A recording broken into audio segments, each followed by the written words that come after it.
Bismillah ar-Rahman ar-Rahim.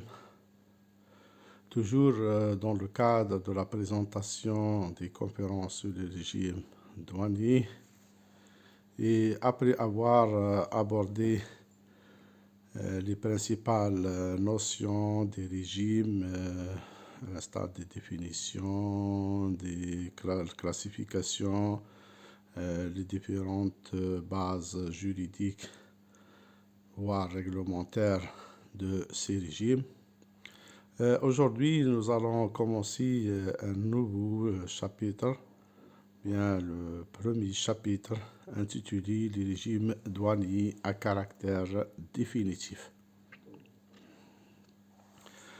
Donc, comme on a déjà vu dans le chapitre introductif, les régimes douaniers sont répartis en deux grandes catégories, à savoir le régime douanier à caractère définitif et le régime douanier économique. Donc ce chapitre il sera consacré uniquement au régime douanier à caractère définitif et le prochain chapitre il sera consacré au régime douanier économique.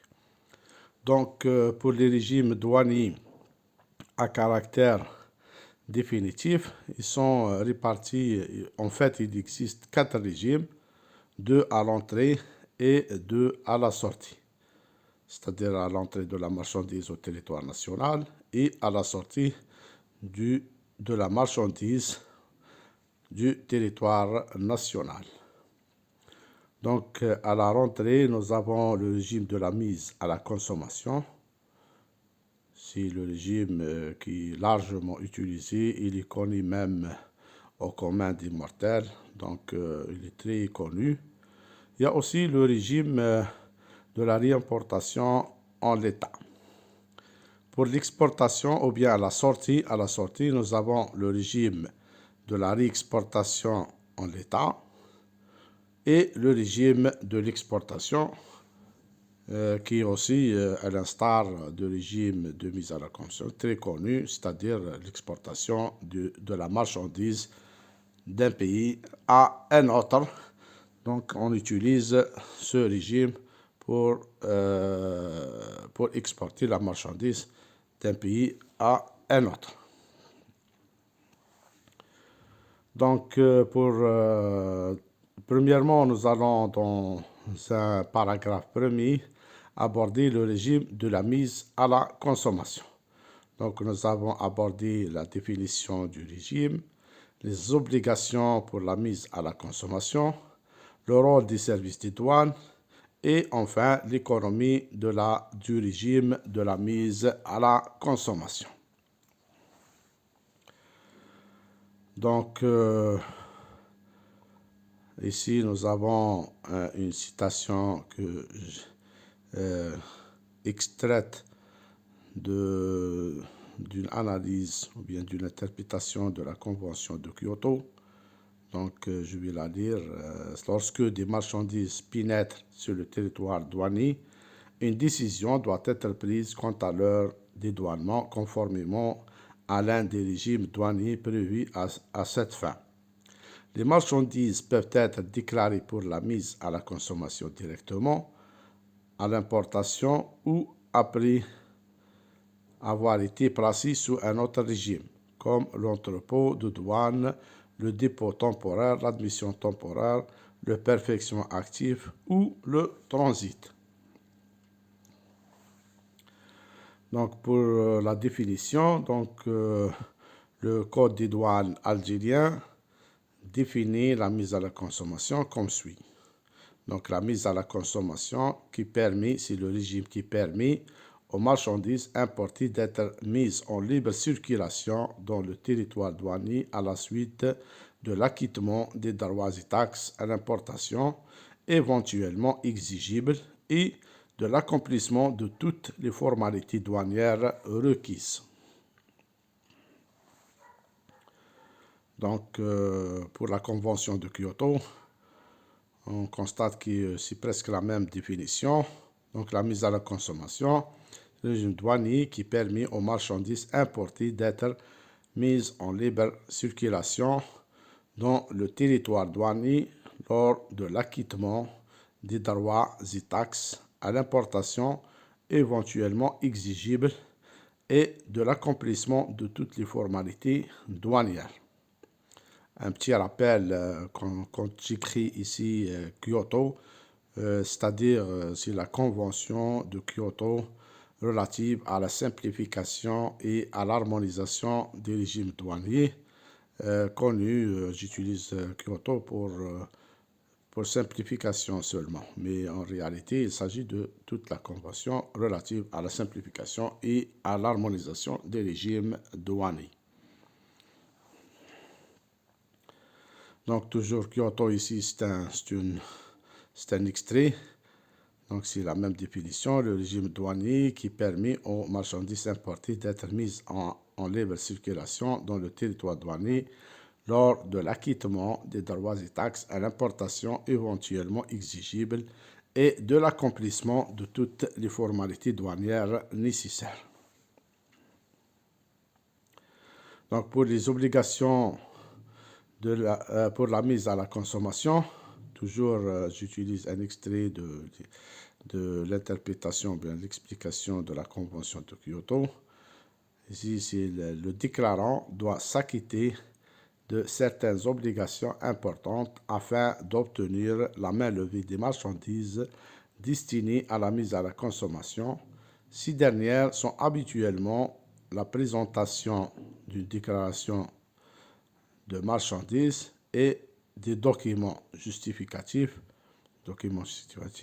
comme la licence d'importation, certificat d'origine, etc., par voie électronique ou sous forme de documents papier, et l'acquittement des droits et taxes exigibles à l'importation. Sous certaines conditions, l'acquittement des droits et taxes à l'importation peut être différé ou l'importation peut se faire en franchise totale.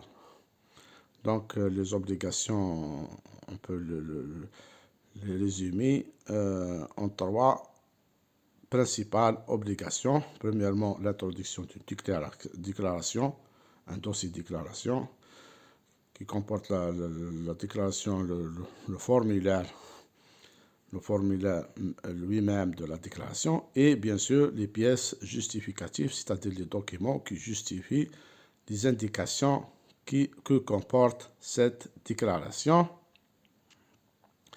et l'acquittement des droits et taxes est exigible, bien sûr, si éventuellement si la marchandise elle est soumise ou bien elle est assujettie à des droits et taxes, il doit s'acquitter de ces droits et taxes. Ensuite, il procède à l'enlèvement de sa marchandise et elle sera libre. Il peut l'utiliser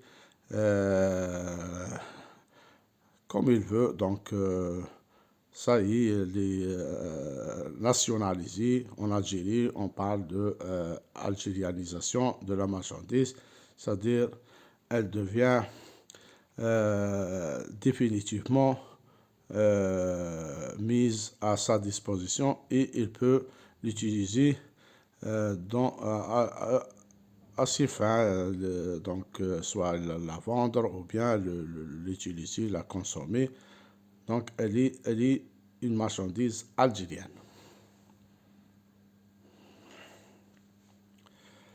Donc pour le rôle des services des douanes, donc toujours on fait référence à la Convention de Kyoto. Donc en général, les mesures prises par les douanes en ce qui concerne le dédouanement des marchandises sont l'acceptation et la vérification de la déclaration des marchandises et des documents justificatifs. Donc lui, l'importateur, il dépose la déclaration, les services des douanes vont procéder à l'examen. Ensuite, l'examen des marchandises, la liquidation et la perception des droits et taxes à l'importation, et bien sûr, enfin, l'octroi de la main-levée des marchandises à l'importateur pour qu'il puisse faire sortir sa marchandise des zones sous douane. Un aspect très important en ce qui concerne ce que j'ai considéré l'économie du régime de la mise à la consommation. Donc, il y a aussi un extrait très très important et qui illustre cette l'économie du régime de la consommation. C'est à travers la Convention de Kyoto, je vais la lire rapidement.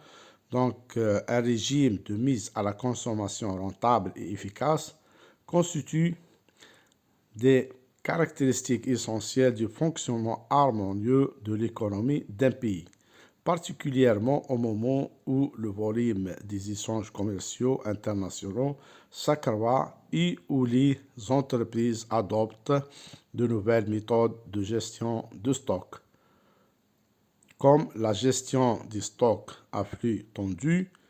Donc, ici, on met l'accent sur l'importance du régime de mise à la consommation. Donc, l'efficacité du régime de la mise à la consommation et la facilité avec laquelle les marchandises peuvent être dédouanées sont souvent le baromètre qui permet une entreprise commerciale de déterminer où elle fera des affaires. La mise en place de mesures prospectives et de facilitation appropriées par la douane qui permettent le dédouanement accéléré des marchandises destinées à la mise à la consommation, tout en posant des obstacles aux marchandises illicites et au commerce illégitime, est l'une des caractéristiques d'une économie moderne et productive.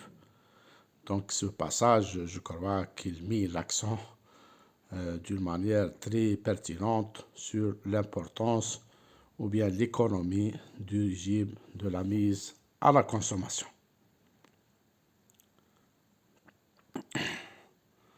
Donc c'est tout pour aujourd'hui. Merci pour votre aimable attention. À la prochaine.